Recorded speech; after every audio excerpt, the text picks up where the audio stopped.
Hello everybody, and welcome back to the third video in our Pharmaceutical Calculations series.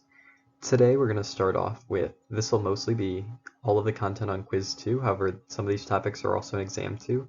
We're going to work up to milliosmoles today, so in case you needed compounding calculations or infusion rate or just kidding, I lied, we're working up to milliequivalents actually. So if you needed milliosmoles compounding calculations, infusion rates, or military time, that'll be in the next part. But we'll cover dilutions, concentrations, alligations, and milliequivalents in today's video. So let's start off with dilution. What is dilution? So dilution is the process of taking an ingredient and essentially getting it to become a lower concentration.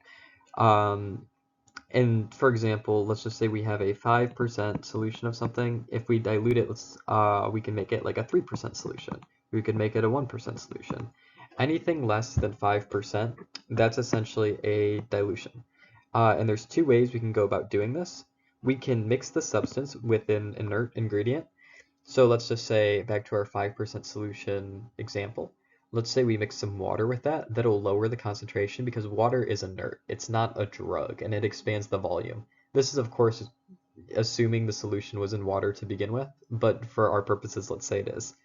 Something else that can dilute is mixing the substance with a weaker concentration of itself. Again, using that 5% example. Say we have a 5% solution, we want to make it a 3% solution. We could use something like a 1% solution, and if we add enough of it eventually, we will get to that 3% threshold. And really the only kind of caveat there is the solution you're using to weaken the concentration must be a lower concentration than your desired, which kind of makes sense. You could never, let's say you're like trying to dilute to a 2% solution from a 5% solution using a 3% solution, it's impossible because your concentration is always going to be higher unless you add that inert ingredient. Strengthening is the opposite. Going back to our 5%, let's say we wanted to strengthen it, we could make a 7%, we can make a 99%. It doesn't really matter. Anything that's going to make it stronger is strengthening. So pretty basic there. Two ways again that we can do this. One is adding more active ingredient to a substance. Let's say we're using like a cream in this case, 5%. We could directly add powder to that cream, which would essentially, it wouldn't change the volume at all, or at least not hypothetically, and not by a meaningful amount, but it would directly add more of the active to it, so the concentration would go up. Something else we could do is instead of using the actual compound itself, is we could use a stronger version of itself. So with our 5% solution, we could mix it with, let's say, a 9% solution to make a 7% solution. So that's basically the idea behind this. Dilutions and strengthening are opposites. This equation right here is really useful, but it only works when you're using an inert ingredient. Essentially the reason for this, I'll show you why, is let's say concentration is in like grams per milliliter, and then our quantity is usually in milliliters. So basically these would cancel to be grams on both sides. So the idea behind using an inert ingredient is that your grams are going to be the same on both sides because you're physically not taking mass out of the solution, at least not mass of the active. You're just adding inert substances. So you can use this formula to help only when it comes to inert ingredients, and that's definitely a big thing. Make sure not to use this one when it's not inert. We have another method for that, a couple other methods actually, which I'll go over here in a minute. But this one's really useful in the fact that it's so simple just for those inert ingredients. So looking at this example before or below, if an antibiotic injection contains 5% weight per volume of the drug, how many milliliters of diluent should be added to 5 milliliters of the injection to prepare a concentration of 5 milligrams per milliliter? So since we're adding a diluent, that's not an active, it's inert. So we can use this formula up here to do that. So the way we can set it up is 5% weight per volume. That means we have 5 grams per 100 milliliters. And then here we only have 5 milliliters, so we can do that 5 ml. Then this will equal, our final that desired is 5 milligrams per milliliter. And the way we can remember that is, or at least set that up correctly, is we know that 1 gram equals 1,000 milliliters, or 1,000 milligrams, I'm sorry. Thereby, 1 milligram would equal 0.001 grams. So on this side of the equation, I'm going to set up 0.005 milligrams per milliliter. And the reason I did 0.005 and not 0.001 is because it wants that 5 right here. And it wants to know how many, should be grams, I'm sorry. Because that's the whole reason we did that step. And then our amount is just x. We don't know it.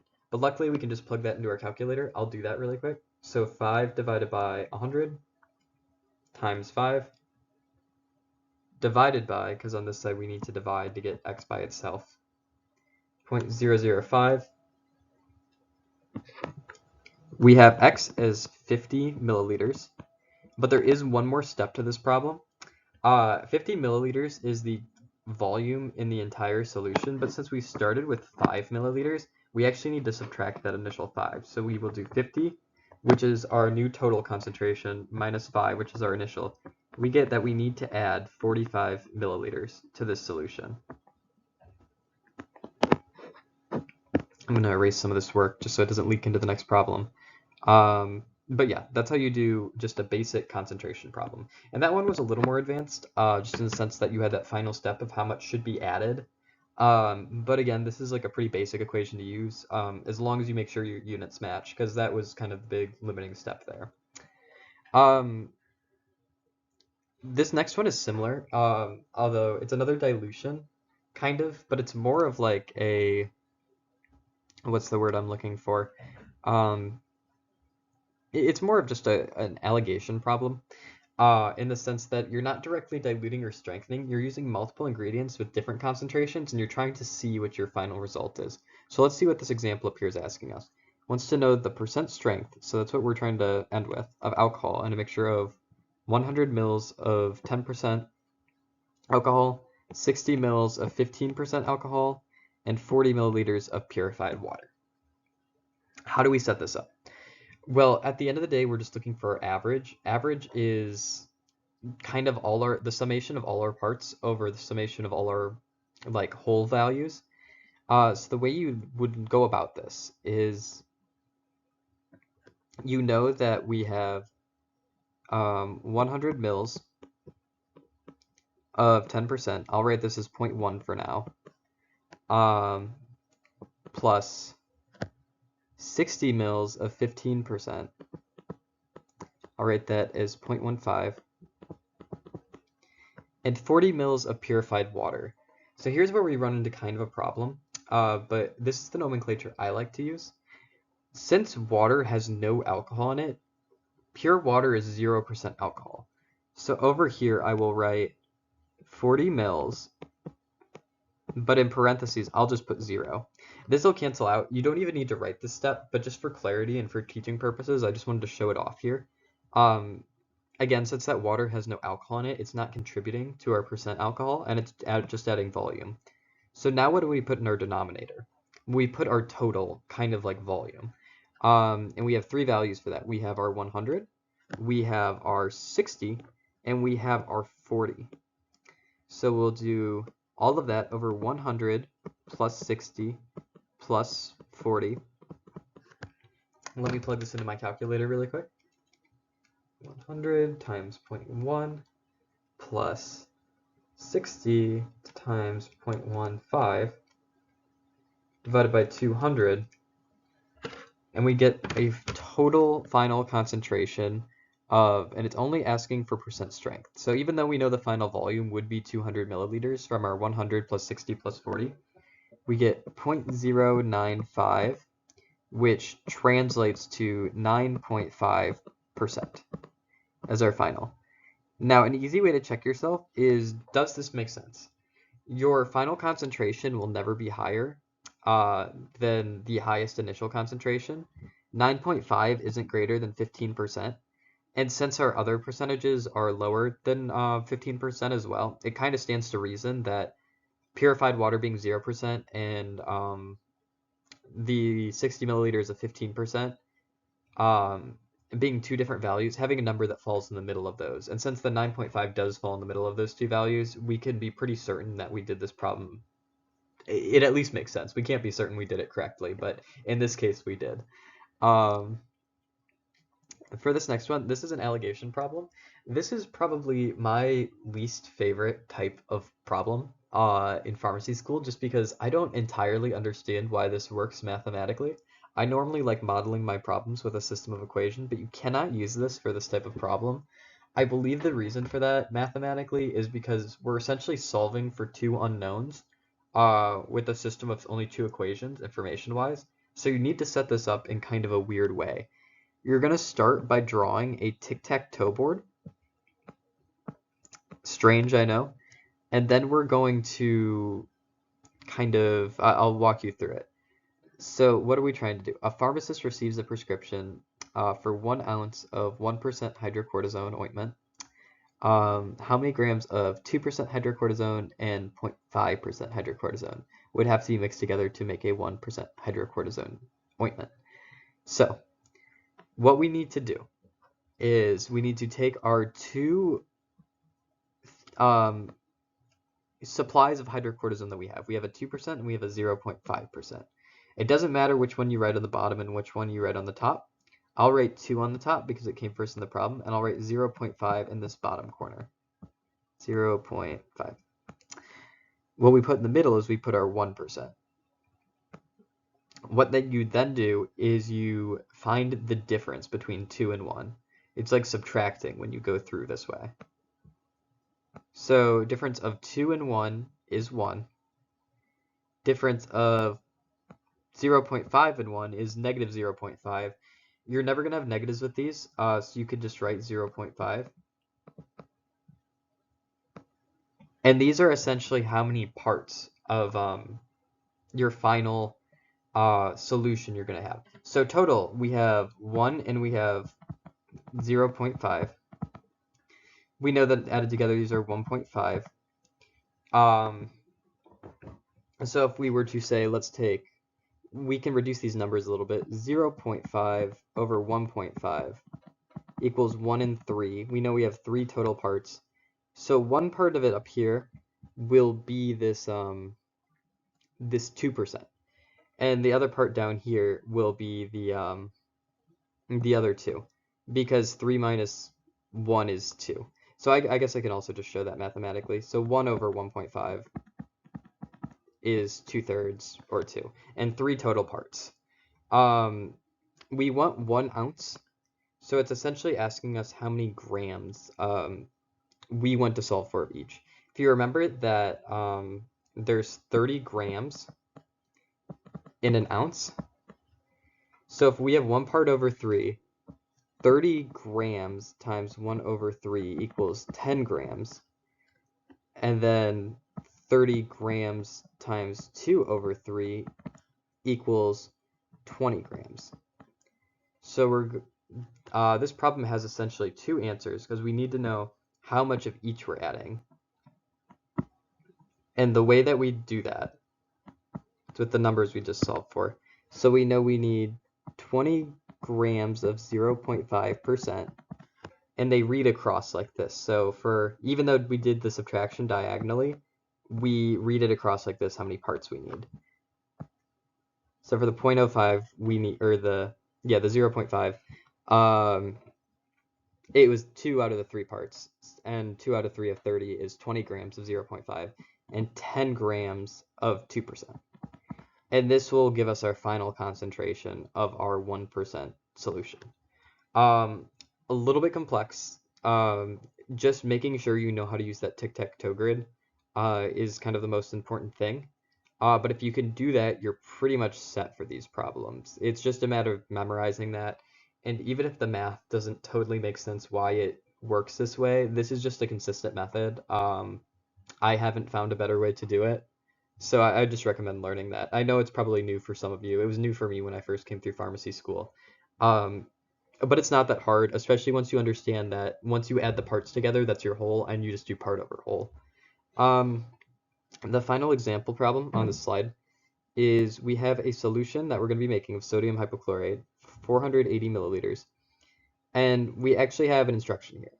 We know that a ratio of this solution, 3 ounces diluted to 1 quart equals a 0.5% solution. So what does that mean for us? This problem essentially involves reverse engineering to get to our final, because we want 480 milliliters. That's our final. But to get there, we essentially want to know how many grams, because we know that in 1 quart sodium hypochlorite will be 0.05%, and that's what we want. But 480 milliliters isn't a quart on its own. So how do we solve for that? This is a pint on its own, I believe. What we can do is we know that 3 ounces is 90 grams, based on that rule we talked about above, where 30 grams is 1 ounce. And then I don't know milliliters in a quart off the top of my head, but I do know there are 4 cups in a quart, and 8 ounces in a cup. So let me set up some dimensional analysis here. So 1 quart times 1 quart is 8 cups. No, it's not, just kidding, it's 4 cups. 4 cups in a quart times 1 cup, 8 ounces, times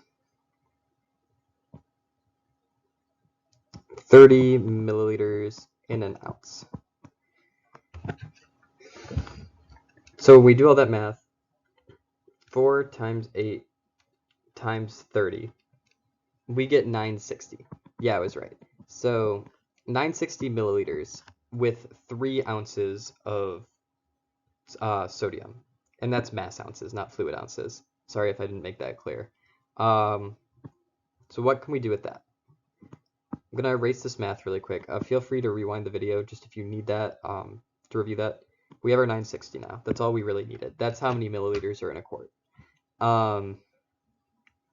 We know now that it takes 90 grams to make 960 milliliters of solution. We want an equivalent strengthened solution. We want that 0.5%, but we want 480 of it. So we have 480 milliliters,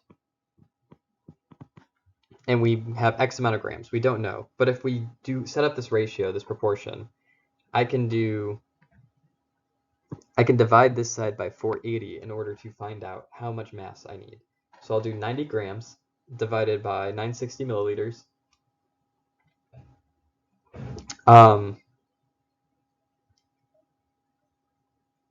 Right.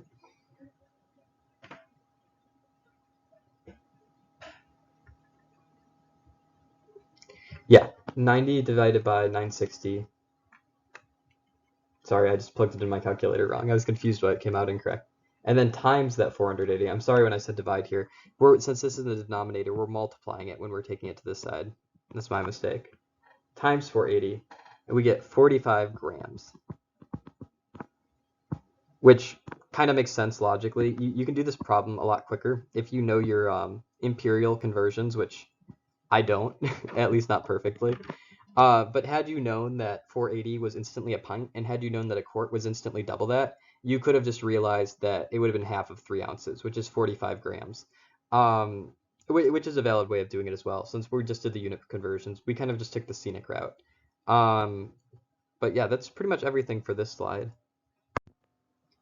Okay, so now let's talk about milliequivalents. So what is a milliequivalent? A milliequivalent is essentially a unit that is comparing both the amount of a substance, similar to a mole, to kind of a charge of a substance, a valence of a substance, to be a little more specific. So if you ever see MEQ, that's the unit for milliequivalents, On the right side is a formula you will not be given in class. However, it's one I find extremely useful when it comes to solving these types of problems, as you can actually cancel units really easily if you know milliequivalents as both millimoles or essentially a 1,000th of a mole, as well as valence, or like the charge of a substance. So Dr. Hickner gives you this chart of charges to remember. I would obviously know all of them if you can, um, because he did ask you to memorize it, but a little shortcut that I like to do is I mainly memorize the individual atoms of the periodic table, their charges.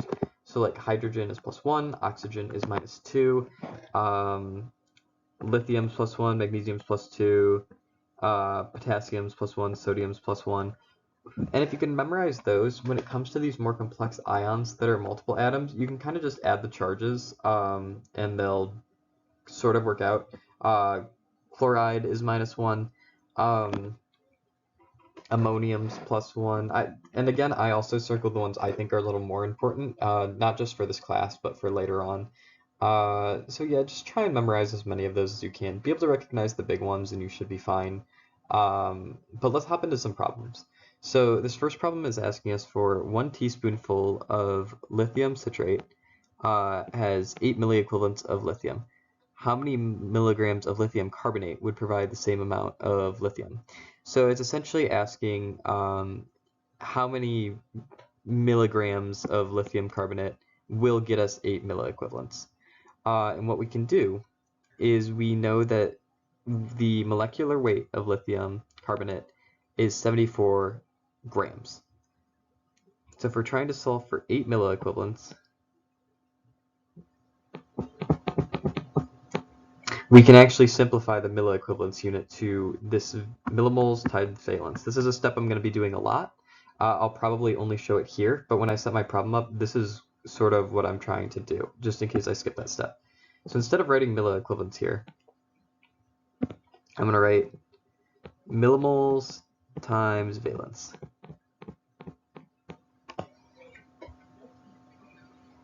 So since that's what we need and we're trying to get to milligrams, how can we do that? There's 74 grams in a mole. Well, actually, I'll do this first. There's 1,000 millimoles in 1 mole. There's 74 grams of lithium carbonate in 1 mole. Now we're almost there, but you can see in our numerator we still have grams and valence. So what's the differentiating factor here? Well, essentially in this problem we need to consider that there's 2 lithiums per carbonate, and what an equivalent is it's equivalent to hydrogen. So hydrogen on its own is +1. It's why we measure things in equivalence, to compare it to the charge of a hydrogen. So if a substance has 2 lithiums that are +1, the valence of this is actually +2, at least for this molecule, for this lithium carbonate. If it was something like, let's say, lithium chloride or LiCl, then it would only be +1. So in our denominator, we're actually going to put 2 valence. This is a step we can do. We don't need anything in our numerator. We could technically make up some units to do it, but we essentially just need to get rid of that valence. And since we know there's going to be 2 valence in lithium carbonate, we can just divide here. So let me plug this into my calculator really quick.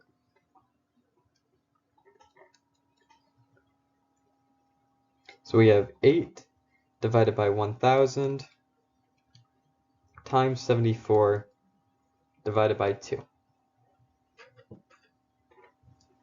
Oh, and one more thing. We have to also multiply this by 1,000. I'll just add that in, because there's 1,000 milligrams in a gram. Forgot that step. And our final answer is 296 milligrams. And just the important thing to remember, just make sure your units cancel. As long as your units are canceling, you're setting it up right. So you can see here we're able to cancel everything until we're just left with milligrams.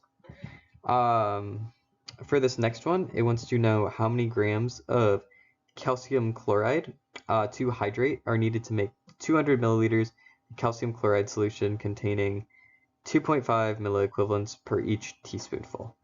So this one's a little more complicated. I think the best way to start this problem is to find out the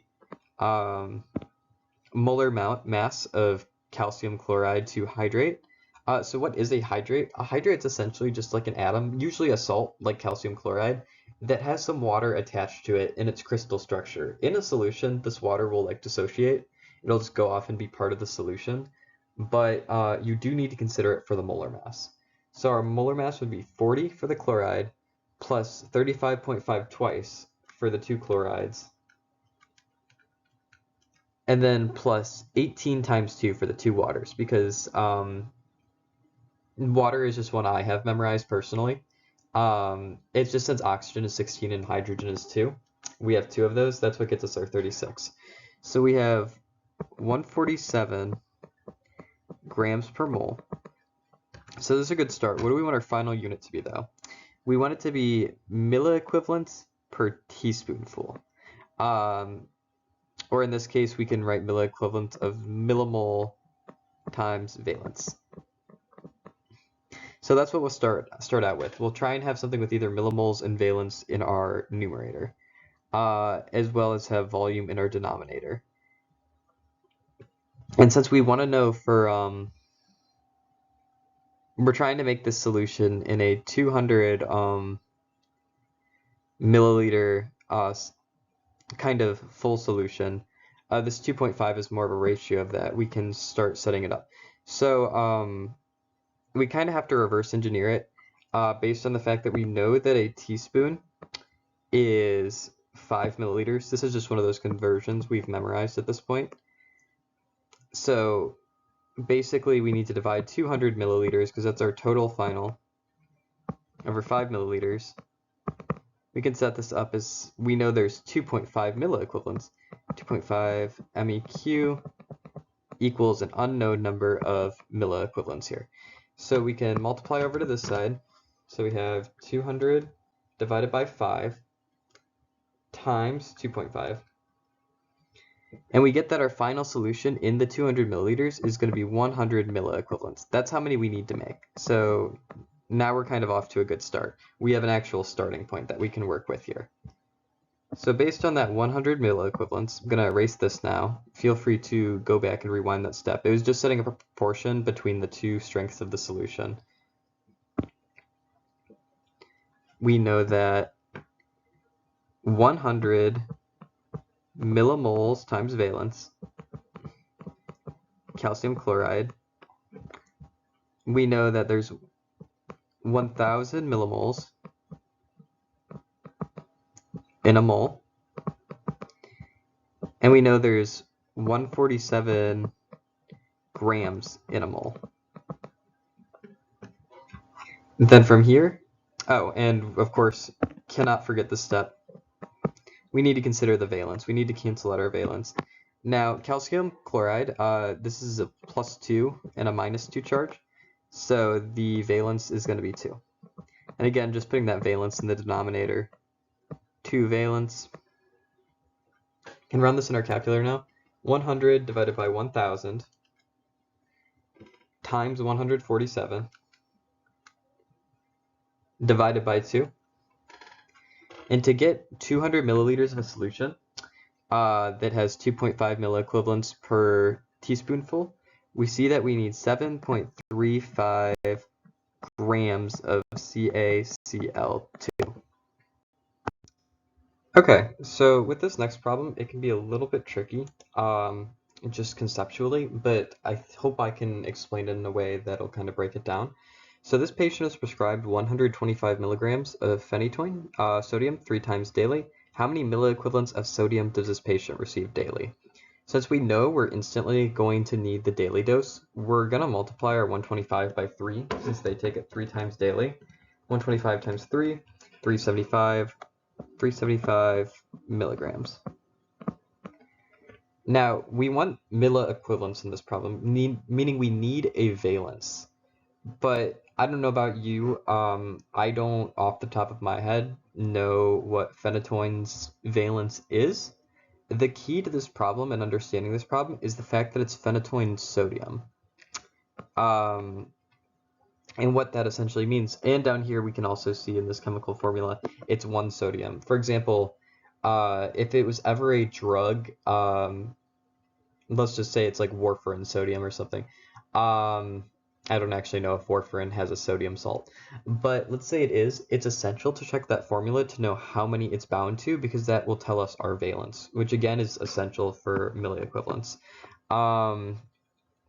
Since there's only 1 sodium, it's actually only a valence of 1, meaning that we're just going to multiply or divide somewhere in this problem by 1. So it doesn't matter too much for this problem if we included it or not. But in the instance where it might have been more, it could have drastically changed our answer. So knowing that, we have 375 milligrams. We're just basically trying to get that into milliequivalents. So we can do 1,000 milligrams in a gram. Our molecular weight is 274, so we have 274 to 7 grams in a mole. We have 1 mole is 1,000 millimoles. And then we need valence in our numerator in this case. But since the valence is only 1, we're just multiplying by 1 valence. When we put all that into our calculator, 375 divided by 1,000 divided by 274 times 1,000, we get that we would need a total of 1.386 milliequivalents, which would just be 1.39 for the purposes of this class and rounding to the hundredths place. Okay, not too bad. I'd say the hardest part of that problem is just being able to be aware of the concept of recognizing that the sodium only contributed 1 valence and not more. I'm going to erase this really quick just to give us a little more space for this next problem. And so for this next problem, we are tasked with finding out the milliequivalents of potassium in 1 milliliter of this potassium phosphate solution. Why is this hard? The key to this problem is there's 2 different types of potassium phosphates here, and it might be hard to see at first. This one only has 1 potassium. This one has 2. This goes back to our valence issue. This is a good example of a problem where the valence does matter. So let's set it up really quick. We just want milliequivalents, so it's going to be a very similar setup to our previous problem. 236 milligrams, 1,000 milligrams in a gram. How many grams per mole? It looks like, I think it says down there. I think my pen is covering it. Yeah, so K2. So 174 grams per mole. 1 mole is 1,000 millimoles. And now here's where the valence gets tricky. Since there's 2 K's here, this means we have a +2 charge and a -2 charge. Where on this one we have a +1 charge because there's 1 K, and then a -1 charge from this ion.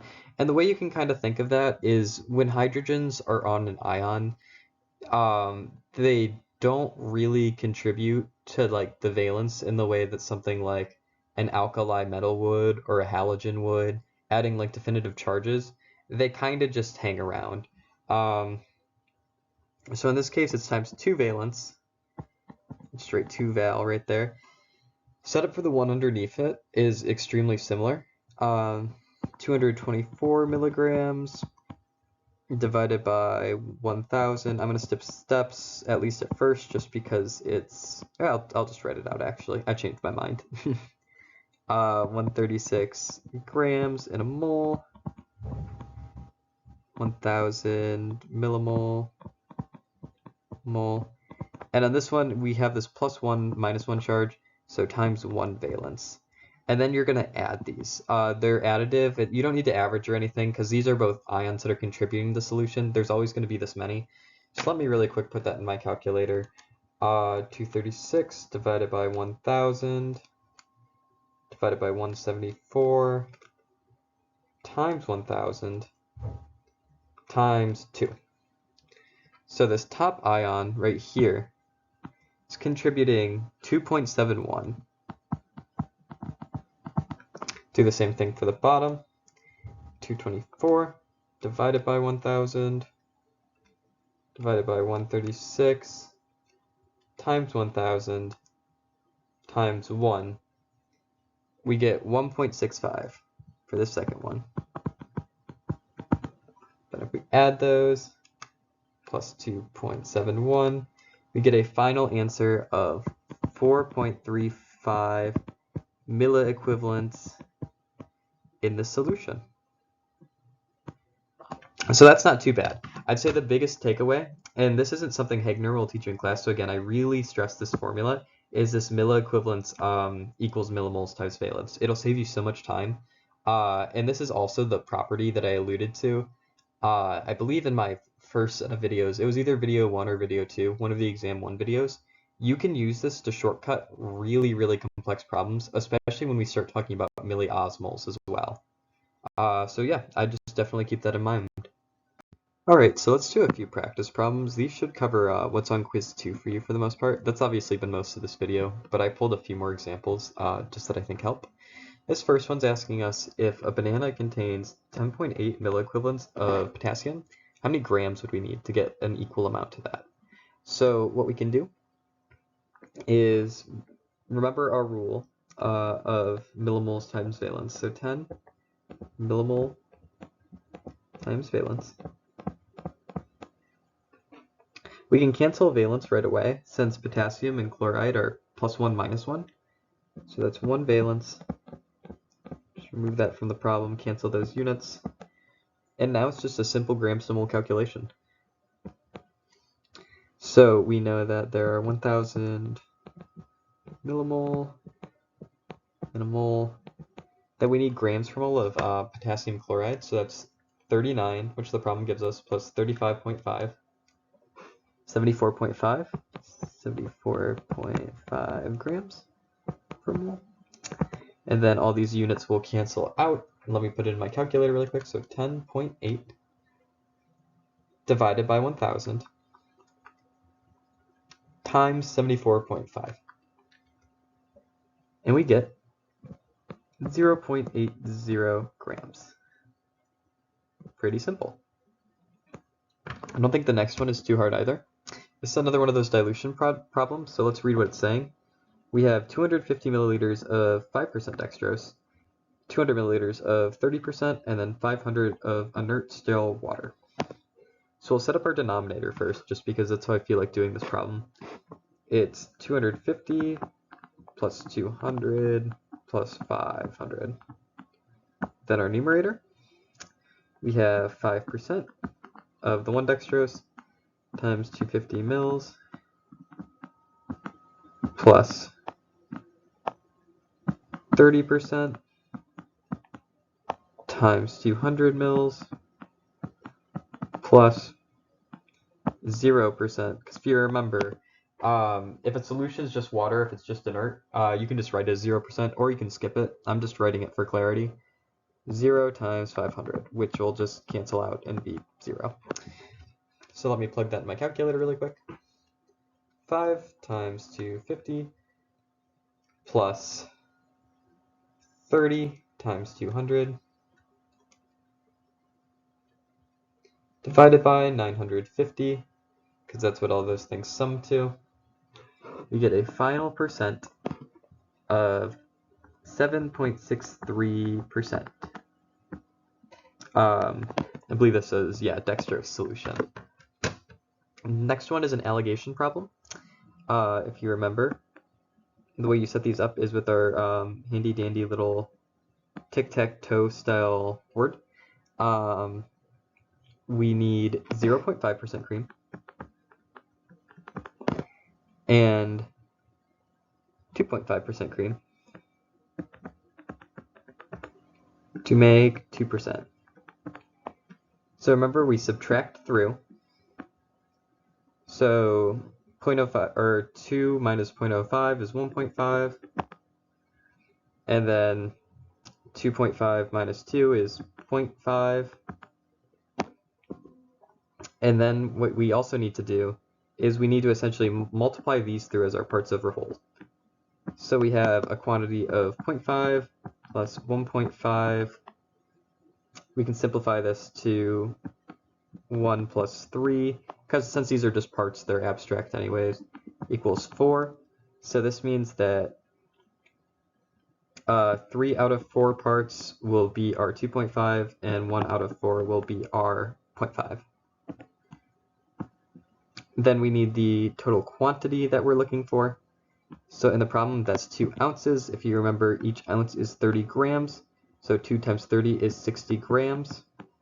60 times 1/4 is 15.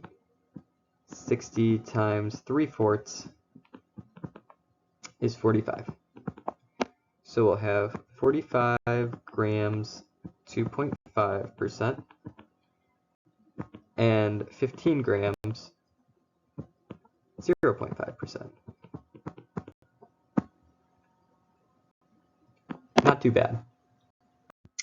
So for this next one, it's a prescription problem. I always like putting these in here just because the handwriting is usually not great.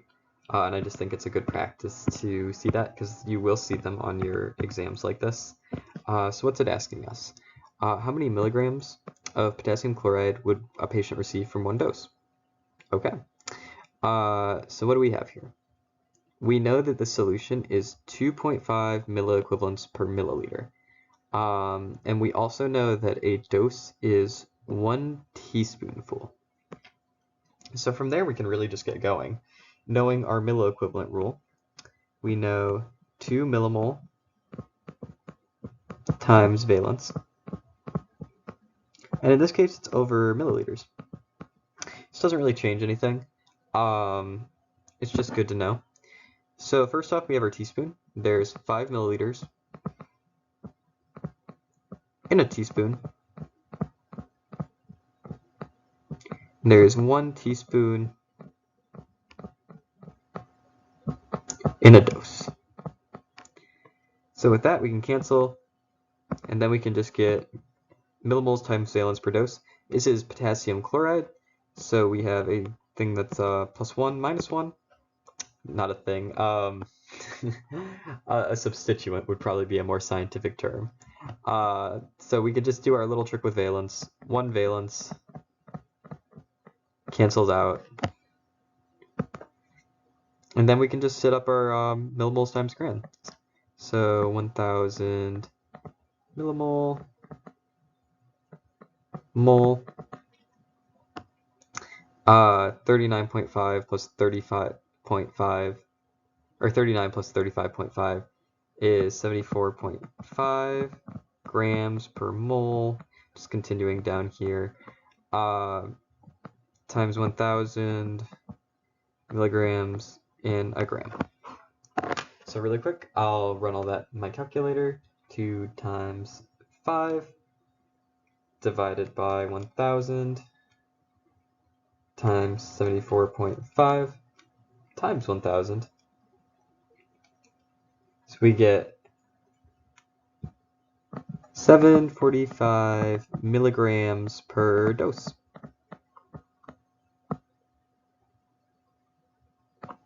Not too bad. Okay, so this last one's a little tricky, but I think I can explain it well. We want to know how many milliliters of this solution, this 23.4% solution, we need to add to 1 liter of sterile water to make a solution that has a concentration of 0.45%. So how do we do this? So we're not making a liter of solution at this concentration, we're adding to a liter already to get this concentration. So the way I like to model this, so we have our strength of our solution, we have our 23.4%, I'm not going to write percent, it's kind of redundant, and then an X amount of milliliters of this solution. Now, the reason I have this X here, like this, is because basically since sodium chloride is kind of the active component in the solution, it will always be the same, it'll be the same amount of mass on both sides. This is kind of an advanced version of that C1V1 solution equals C2V2. Where it differs is we'll have our final strength of our solution. We'll have our 0.45 times 1,000 milliliters, because that's what's in 1 liter, plus x. So why do we do this plus x here? Since we're adding the same amount of volume to both sides, this is a step we're able to do, and it won't change the actual amount of sodium chloride that's in here. It will just solely change the amount of volume. But since this amount of volume exists on both sides of the equation, we need to draw it up in the syringe. It'll be the same amount of sodium, and when we inject into solution, it'll be the same amount of sodium. It's just the volume that changes. So we have x on both sides here. So what we find is we have 23.4x equals 45, I think. Let me double check that. That might be 450. 1,000 times 0.45. Okay, yeah, it is 450 times 450 plus 0.45x, that unknown milliliter quantity we have. So we can simplify this. We can subtract x to one side. So we get 22.95x equals 450 milliliters. From here, it's simple division. Divided by 22.95. We get the amount that we need to add is 19.6 ml. And again, that's just because the amount of sodium will always be the same. It's just how we balance this by how much we add. So there's like one equilibrium point, and that's what we just solved for, and that's 19.6 milliliters. But with that, that should be everything you guys cover on quiz 2. It should also help out with exam 2, and I will see you in the next video.